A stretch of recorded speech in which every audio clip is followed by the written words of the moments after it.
Հարցերի կպատասխանեք, ընդհանուր առմամբ ինչպես եք գնահատում քարոզարշավի ընթացքը եւ արդյունքները, նաեւ հաշվի առնելով թե ինչպես են ձեզ դիմավորում նաեւ Նիկոլ Փաշինյանի այսպես կոչված կոմպրոմատների ներկայացումը գործերի հարությունը, կոնկրետ ձեր ուժի դեմ եւ ուժի ներկայացուցիչների։ Քարոզարշավը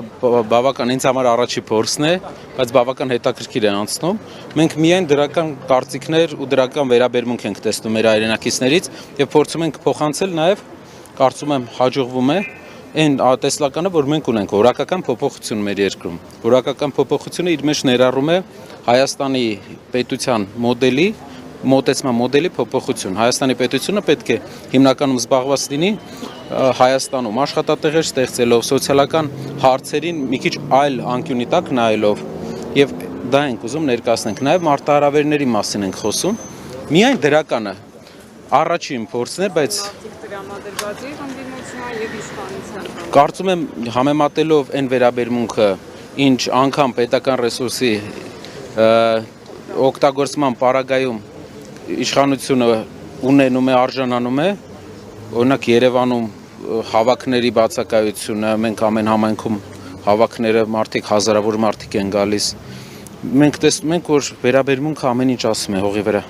Պարոն Կարապետյան, Նիկոլ Փաշինյանը շատ է սիրում, հա, ասում է, եթե այդպես չի թող հերքեն, եթե այդպես չի թող քրեական գործ հարուցեն ընդհանրապես։ Հիմա երևի ինքը սպասում է, որ Ռուսաստանը պետք է հերքի, որ դուք որևէ կապ չունեք իր հետ, որ իրենց գործակալներ չեք, ինչու Ռուսաստանը չի հերքում։ Տասնյակ դատական պրոցեսներ կան իրենց դեմ ու բոլորով մենք հասնելու ենք իհարկե իրավական համակարգը ճնշման։ Գործակալները ով մեր երկրում գործակալ է, մենք համաձայն ենք աշխարհի ամենավատ պատիժները, մինչև անգամ եվրոպական կոնվենցիաներից դուրս պատիժներ, այդ մարդկանց ով 4 երկրի գործակալ է, ով դավաճանել է հայ ազգին, ով տվել է հայրենիքի նշանակալի 30%-ը, ով դավաճանել է մեր ժողովրդին, մեր զինվորների արյունը ու բոլոր գործակալներին մենք համաձայն ենք Եվրոպայի կոնվենցիայից դուրս էլ մարդու իրավունք բոլոր ձևաչափով ամենախիստ պատիժները գործակալներին, լրտեսներին, որոնք լցվել են մեր երկիր եւ կառավարության մեջ իրենց ազդեցության գոտիներն են ստեղծել։